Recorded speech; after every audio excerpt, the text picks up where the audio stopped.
Welcome to this edition of Jibber Jabber, the vocal part of the networking magazine. Today's podcast is called Dare to Dream. I recently interviewed Julia Mindar. I have to tell you that Julia is much more than a creative.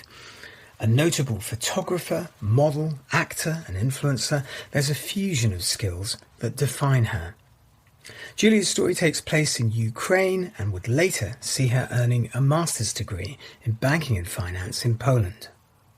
You don't necessarily need an educational background in this world, and we only have to look at some of our industry leaders to endorse that.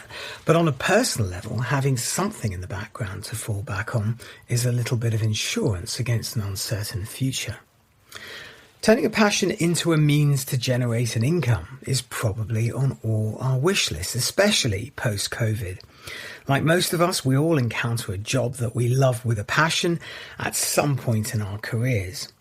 Julia was no exception, entering the personal training industry, and she took some modelling assignments on board during that time. Somehow, that impacted on her and created some want and need to pursue her fame and fortune in Los Angeles. It's something of a rarity, really, to encounter a person who can work both sides of a camera.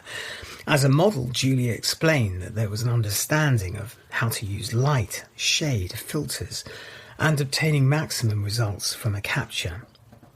This to me was unusual. However, you can see how a model would know the makings of a great photo.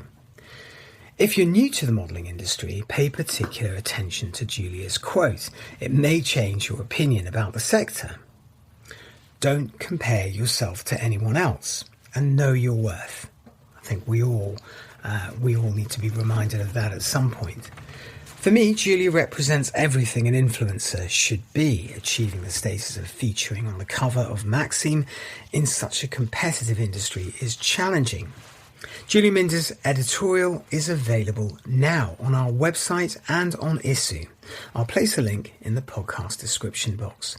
Well, that's all the time we have for today. Till next time, bye for now.